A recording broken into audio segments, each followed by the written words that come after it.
Bonjour, bonjour à tous, j'espère que vous allez bien. Alors aujourd'hui, et ça fait depuis quelques jours, même depuis avant le week-end, donc grosso modo quelques jours avant la nouvelle lune. Est-ce que c'est en lien ou pas? Je pense que oui, mais bon, peu importe. Je ressentais en fait qu'il y avait quelque chose, un message, un petit peu aussi pour le pendant du message qui a été passé à la polarité de base inconsciente, d'accord? Je sentais qu'il y avait un message à faire passer euh, à la polarité de base consciente, d'accord? Donc voilà, je prends un instant là entre différentes consultations pour pouvoir justement vous faire passer ce message qui, je l'espère, sera clair, parfaitement reçu, d'accord? Alors je rappelle bien entendu, comme d'habitude, hein, mais bon, plus ça va, moins je le rappellerai parce que voilà, ça tombe sous le sens. Euh, ça ne parlera pas à tout le monde, bien entendu. Ça concernera qu'un certain nombre de personnes qui expérimentent ce parcours de flammes jumelles et qui en sont à un niveau d'avancement, qui auront franchi déjà un certain nombre d'étapes. Donc, ce que je reçois, moi, à mon sens, ce sont des personnes qui ont déjà passé la phase et l'expérience de la séparation, d'accord, qui sont en contact avec leurs flammes jumelles et qui néanmoins continuent de passer des étapes, parce que de toute façon ça ne finira jamais, hein, vous allez continuer d'évoluer. Le message, clairement, pour la polarité de base consciente, c'est en parallèle du travail qui est en train d'effectuer la polarité de base inconsciente, qui est vraiment une nécessité d'une introspection, hein, comme je vous avais dit dans la dernière vidéo, ce rappel à l'intérieur de lui ou d'elle, que ce soit voulu ou pas voulu, peu importe, grosso modo, ces énergies actuelles appellent à ça. C'est comme si c'était en fait s'opérer une espèce de remise à zéro des compteurs, d'accord? Donc c'est ça qui est en train d'opérer en lui ou en elle, en tout cas on va dire elle, hein, parlant de la polarité de base inconsciente, qui donc est appelée, la vie lui présente finalement eh bien, des situations de sa vie où il est obligé de se positionner. Donc liens toxiques révélés, de se faisant de plus en plus, on va dire, présent pour pouvoir à un moment donné pousser cette polarité à prendre des décisions, notamment d'engagement, hein, de se positionner, d'accord, à la fois vis-à-vis de ces liens toxiques et à la fois vis-à-vis effectivement des personnes qui lui correspondent, d'accord, qui correspondent à son âme, dont son autre, logiquement, d'accord. Donc voilà l'énergie dans laquelle cette polarité peut, à ce niveau du parcours, se sentir actuellement. Ce qui fait que ça peut effectivement lui faire ressentir ou expérimenter une sensation de grand vide, de déstabilité un petit peu, besoin de se recroqueviller sur soi, et pas forcément d'être dans la communication, y compris avec son autre. Pas obligatoirement, mais ça peut être le cas, d'accord? Donc la polarité de base consciente, ne vous inquiétez pas de ça.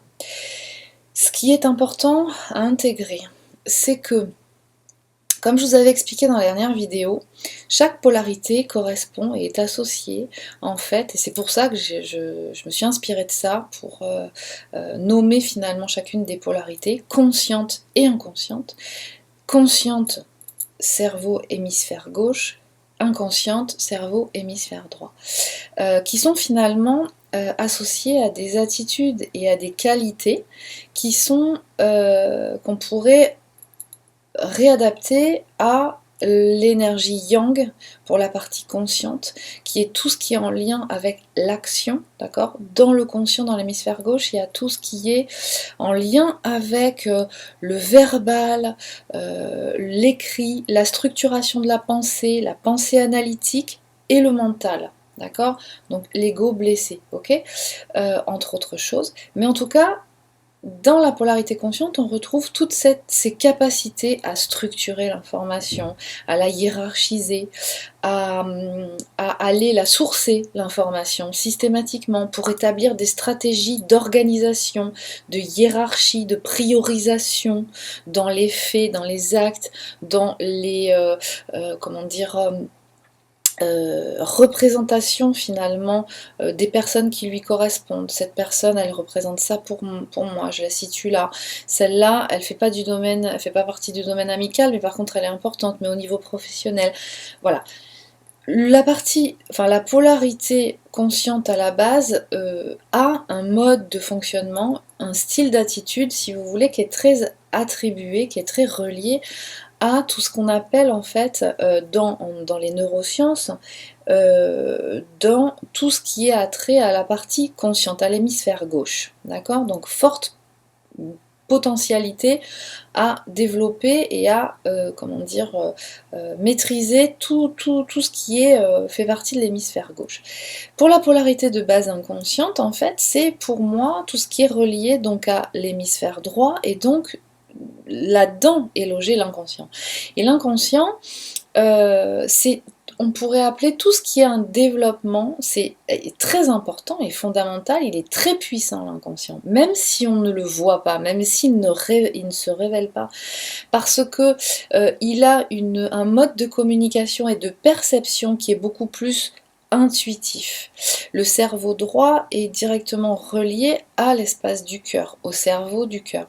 Donc en fait, c'est un mode de perception et de retransmission finalement des choses du monde de communication qui est beaucoup plus intuitif, qui est beaucoup plus, qui passe par des échanges émotionnels. Des perceptions émotionnelles. C'est-à-dire que quand on a un cerveau droit développé, en règle générale, on n'a pas besoin de passer par le langage verbal, écrit, par une analyse structurée des choses pour comprendre et pour percevoir les choses. Et ça, pour moi, c'est particulièrement adapté à l'énergie que je pourrais ressentir représentative de la polarité de base inconsciente. Donc vous voyez comment les deux polarités sont des éléments essentiels, d'accord, chacune de leur côté, puisque le cerveau gauche ne peut pas être sans, a besoin du cerveau droit pour se rééquilibrer, et le cerveau droit a besoin du cerveau gauche pour se rééquilibrer. D'accord? Ces deux-là, le yin, d'accord, qui pour moi est plus allié à l'énergie justement du cerveau droit, d'accord, de l'inconscient, justement de cette part très intuitive, très peut-être féminine, plus que le yang, mais qui en aucun cas ne peut être attribué à des qualités de genre, d'accord.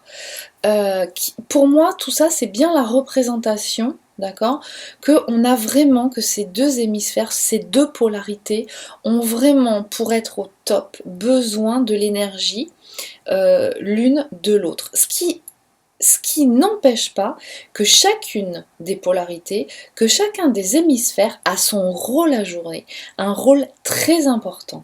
Ok, mais à un moment donné, pour qu'il y ait un équilibre, le point zéro, d'accord, qui est finalement en hypnose la zone alpha, cette zone d'activité, dans cette fréquence vibratoire dans laquelle en fait les deux hémisphères se synchronisent. Ils sont exactement au même niveau d'intensité. D'accord? Et c'est là où justement ils se rencontrent et ils s'associent.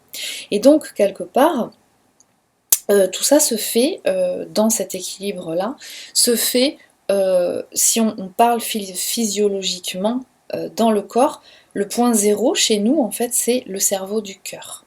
D'accord? Donc, quelque part, la polarité de base consciente a cette nécessité, donc forcément, de comprendre ce mode de fonctionnement qui n'aura pas forcément, la polarité de base inconsciente n'aura pas forcément la nécessité de comprendre ce phénomène-là pour l'intégrer en elle. D'accord? Donc ce qu'on vous dit en tant que polarité consciente à la base, c'est que ce qu'est en train de vivre actuellement le passage qui expérimente la polarité de base inconsciente, donc votre autre, a forcément un impact sur vous.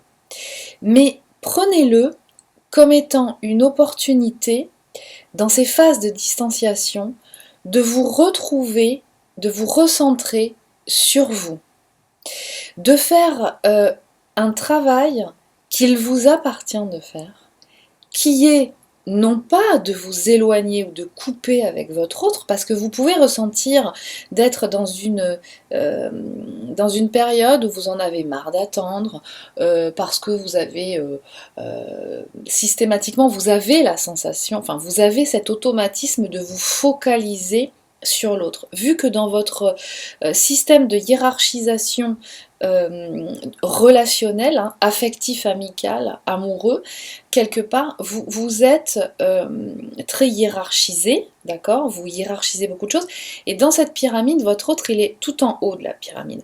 Donc, vous, la tendance que vous avez, c'est de vous focaliser sur le haut de la pyramide. Ce qu'on vous demande, ce n'est pas de vous focaliser. Le fait de vous focaliser, finalement, va amplifier l'émotion de frustration, colère, tristesse. Vous pouvez dérouler la panoplie des émotions en fonction de ce que vous ressentez. Puissance 10. Si je vous dis ne pensez pas au chiffre 7, vous allez penser au chiffre 7. D'accord? Ce que je veux vous dire, c'est que le fait de se focaliser sur quelque chose, l'association, les retrouvailles avec votre autre, la réunion, peu importe, ok, ça sert à rien. Vous l'avez dans un coin de votre tête, ça. Vous savez intuitivement qu'il y a quelque chose dans ce sens à un moment donné qui va arriver. Mais vous ne savez pas comment et vous ne savez pas le chemin par lequel vous allez passer pour y arriver. Ok ? Donc ce qu'on vous dit, ce qu'on vous fait passer comme message, c'est ne vous mettez pas dans un extrême ou dans un autre. C'est-à-dire, ne vous focalisez pas, ne passez pas du fait de vous focaliser sur votre autre à d'un seul coup, vous ressentez des frustrations parce que ça vient pas comme vous avez envie que ça vienne, ok ? Et du coup, vous vous mettez dans un autre extrême qui est non mais là j'en ai marre, je n'en ai plus rien à faire, je coupe, je vais me centrer sur autre chose. C'est bien de s'occuper et de faire d'autres choses, bien entendu. Mais vous n'êtes pas obligé de couper avec votre autre pour ça, ou d'être dans un phénomène de, comment dire, de rejet, ou de... C'est pas obligatoirement par là que ça se passe. Alors, encore une fois, je parle bien de l'étape dans laquelle vous êtes aujourd'hui, parce que ce discours-là, je ne pourrais pas le tenir à l'identique pour des polarités de base conscientes, mais qui en seraient encore qui ne seraient pas encore passées par certaines phases, d'accord? Et je vous rappelle vraiment qu'il est fondamental sur ce parcours de ne pas sauter des étapes. De toute façon, c'est pas possible, vous n'y arriverez pas. Mais en tout cas, de ne pas souhaiter, squeezer des étapes, ok? Donc là, ce qu'on vous dit, c'est que quelque part, là, si vous ressentez soit une... Alors à ce niveau-là, je pense que vous n'allez pas ressentir de défiance vis-à-vis de votre autre, mais si vous identifiez, pour vous faire comprendre quelque part, une distanciation ou ce que vous pourriez ressentir comme une défiance vis-à-vis de votre jumeau, eh bien sachez que ce que vous avez expérimenté dans le passé comme étant de la défiance de la polarité de base inconsciente, d'accord, est en fait une réaction de sécurité. Okay, aujourd'hui, ce discours, vous pouvez l'entendre. Ça a été une réaction de sécurité comme un espèce de fusible dans votre lien, en réaction à la colère que vous pouvez avoir ressentie ou que vous ressentez encore en tant que polarité consciente envers la source vis-à-vis de cette séparation. Okay, donc polarité consciente à la base, là on vous fait travailler le fait de reconnaître, donc pour la transformer, la colère, la tristesse et la grande énergie de pulsion, voilà, presque violente que vous pouvez avoir maintenue en vous comme une mémoire, en réaction à cette séparation que vous avez subie, finalement, comme un abandon, d'accord? Et qui, finalement, s'est révélée et s'est exprimée par des colères envers la source. Mais je comprends pas, punaise, normalement ça doit être comme ça. On m'avait dit que finalement l'objectif c'était l'association, alors moi je veux, lui il veut pas ou elle veut pas, alors qu'est-ce qui se passe, pourquoi? C'est simple, moi je veux, c'est l'objectif qu'on doit se fixer, donc normalement ça devrait se passer comme ça. S'il n'est pas d'accord ou si elle n'est pas d'accord avec moi, si elle fait pas tout ce que je lui dis, finalement, euh, quoi? On me raconte des histoires, et donc, colère envers la source, la vie, l'univers, etc., les guides, les anges, non, etc. Colère envers notre autre polarité, etc., etc. Et en fait, on vous demande de regarder ça. Et on vous dit tout simplement que c'est en fait, c'est à l'inverse, il faudrait prendre le problème à l'inverse. C'est-à-dire on vous amène à regarder que c'est votre colère, que c'est cette mémoire négative dont vous êtes encore porteur, d'accord, qui a été activée à un moment donné, hein, due à cette séparation, mais dont vous maintenez la mémoire en vous, qui provoque la défiance de votre autre, qui provoque cette distanciation, le fait de s'échapper.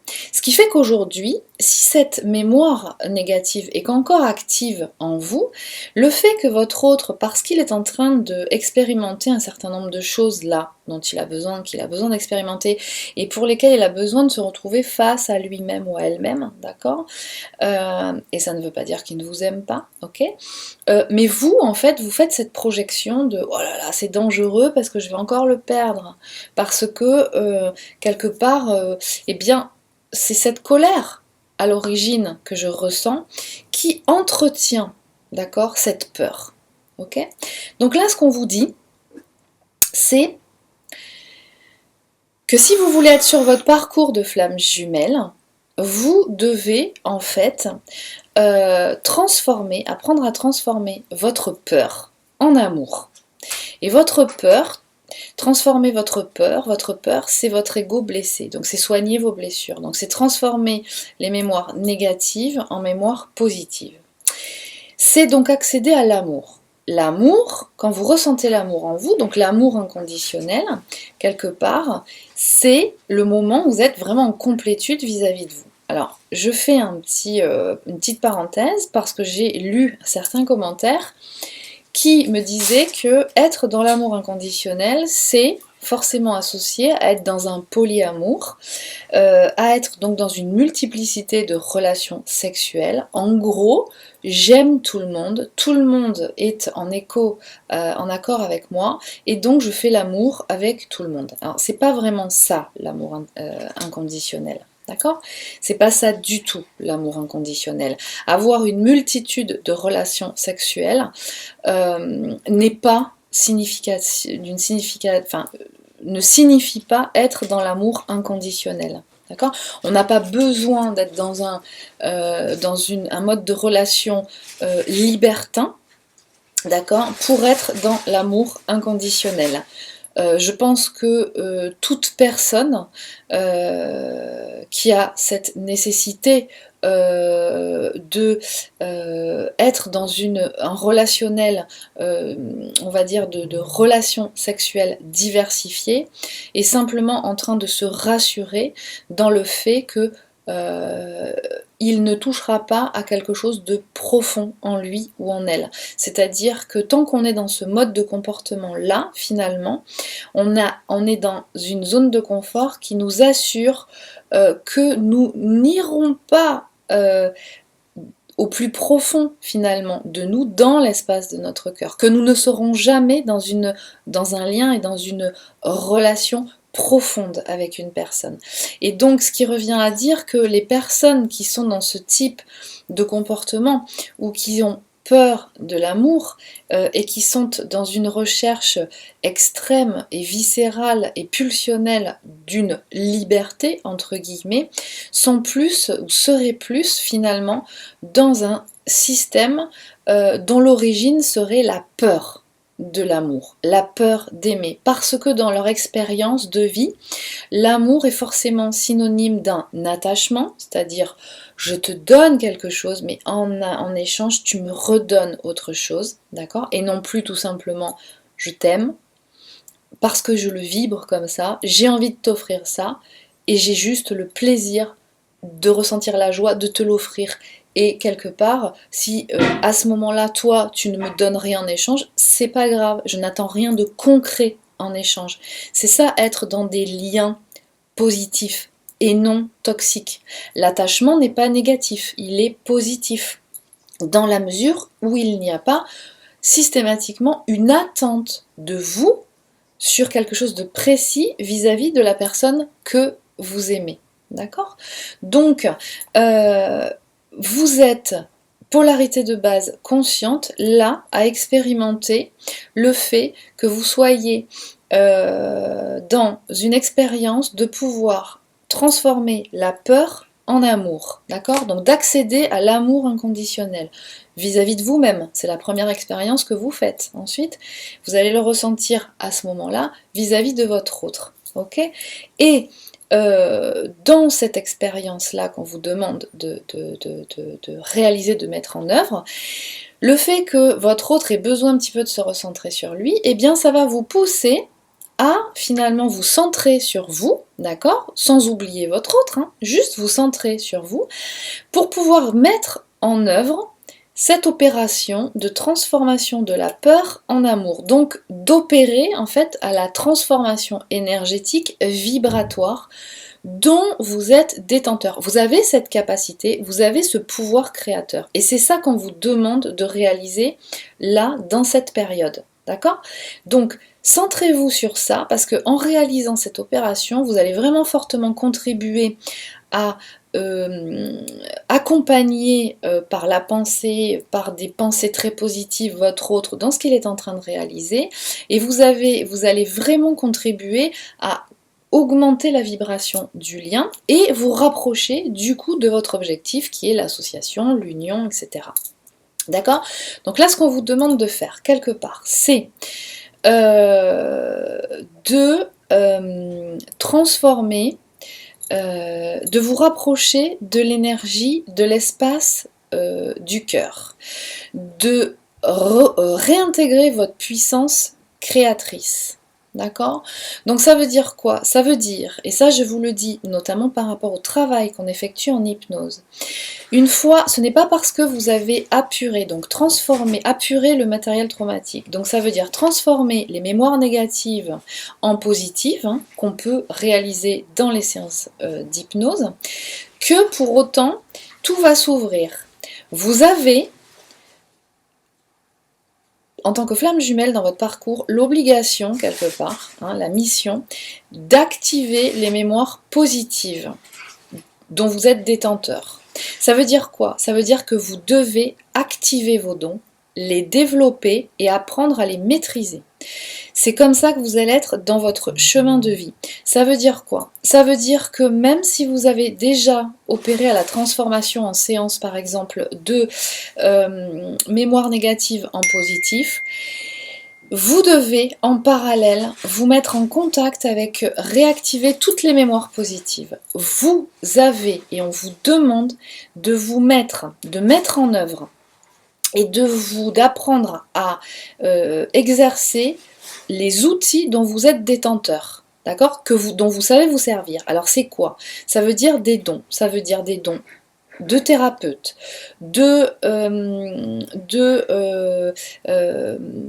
d'apprentissage en fait de la culture de la terre, de construction. Comment on vit aujourd'hui dans un habitat écologique, économique en énergie, en fonction des variations climatiques que l'on vit aujourd'hui, etc., etc., qui vont répondre en fait à des problématiques sociétales écologiques, économiques qu'on rencontre aujourd'hui.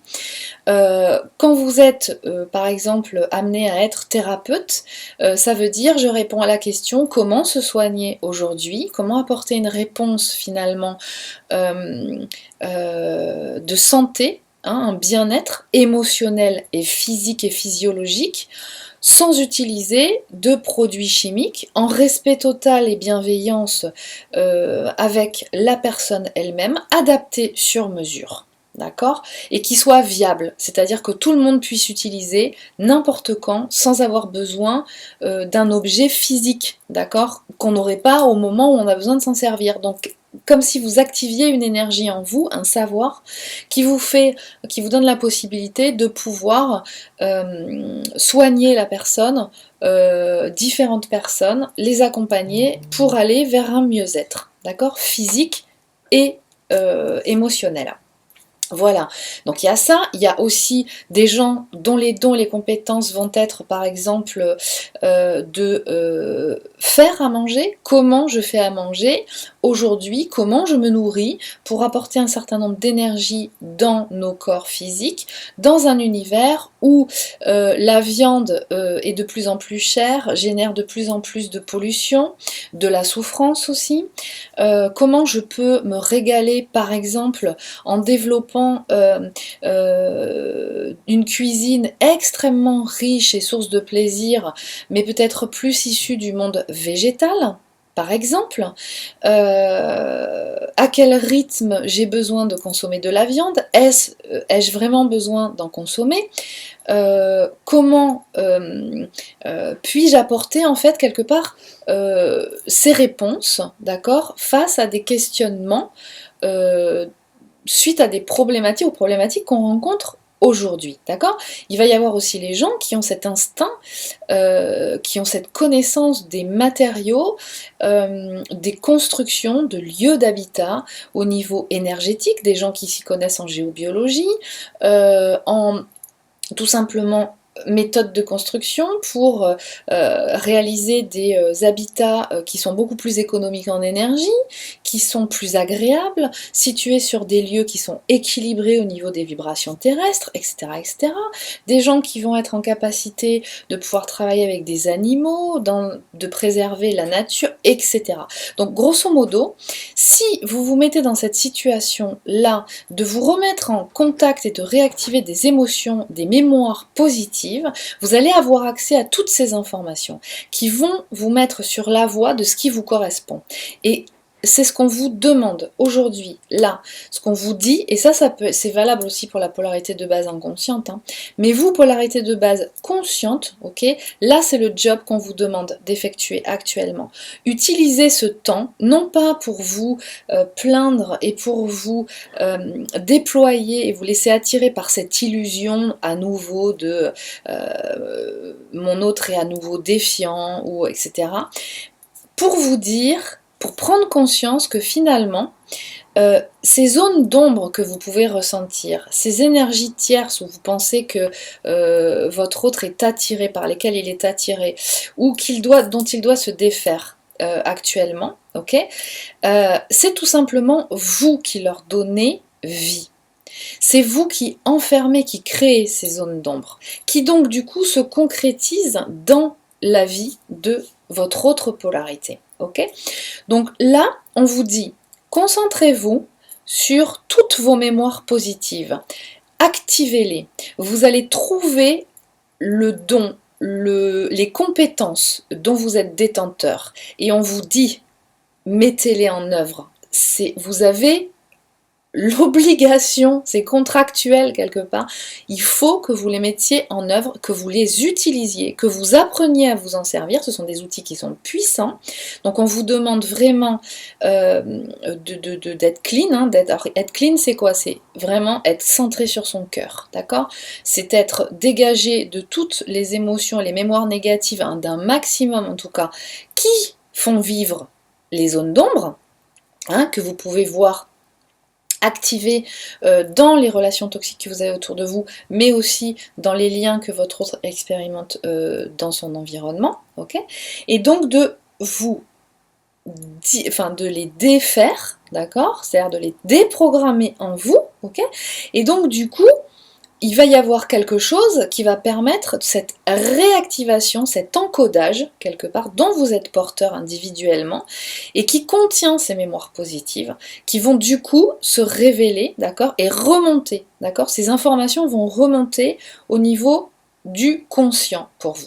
Donc là, c'est ce qu'on vous demande. On vous demande de vous reconnecter finalement. Symboliquement, ça veut dire quoi? Reconnectez-vous à la source pour pouvoir justement être bien connecté avec votre autre. C'est ça la Trinité. C'est une triangulation. En haut, vous avez la source. À gauche, vous avez la polarité de base consciente. À droite, vous avez la polarité de base inconsciente. Et tout ça doit vraiment... la communication, les vibrations, vous voyez, les échanges, en fait, ils doivent être très fluides. Chacun doit communiquer avec la source et chacun peut communiquer entre, d'accord? Et comme ça, vous allez vraiment atteindre cette trinité qui vous permet finalement d'équilibrer dans votre corps, commencer par créer dans la 5D, donc la 5D elle fait partie de votre vie, hein. La 5D, la spiritualité, c'est ni plus ni moins que de créer des choses grâce à son esprit, ok? Créer des choses forcément bienveillantes, qu'on utilise en hypnose pour faire de la reprogrammation positive, ça passe d'abord par l'esprit, une visualisation, et ensuite une fois que c'est intégré, pof, ça passe par la matière, d'accord? Et ça se concrétise dans la matière. Okay, et tout ça, ça doit se rejoindre et ça doit s'équilibrer matière, esprit, ok, au niveau de l'espace du cœur, donc du cerveau du cœur. Donc voilà pour le message de la polarité consciente à la base. N'envoyez pas tout balader, ne passez pas d'un extrême à l'autre, gardez le centre, l'équilibre, revenez dans l'espace de votre cœur et profitez-en. Profitez de ce moment, là, en ce moment, du travail qui est accompli par votre haute polarité pour justement faire le travail qui vous revient. D'accord? Parce que c'est toujours comme ça hein, que vous faites. D'accord? Donc, si vous arrivez à revenir dans ce centre-là, ça veut dire que bah, vous allez passer par la transformation finalement de la mémoire, de l'ego blessé, de la peur, de la colère, quelque part, générée par cette émotion de colère, à une émotion, une mémoire positive. Alors bien entendu, encore une fois, ça va se décliner concrètement.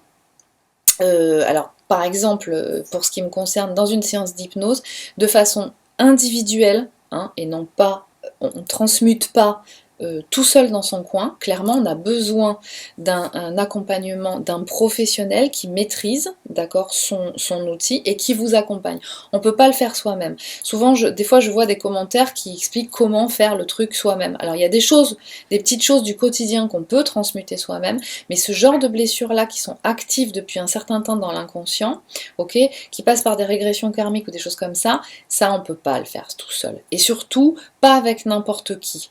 Clairement, ça j'insiste là-dessus, parce qu'effectivement, ça peut être délicat et ça peut, si vous ne faites pas la bonne opération, avec une personne qui n'aurait pas cette expérience-là d'accompagnement, vous mettre dans une situation d'inconfort très désagréable.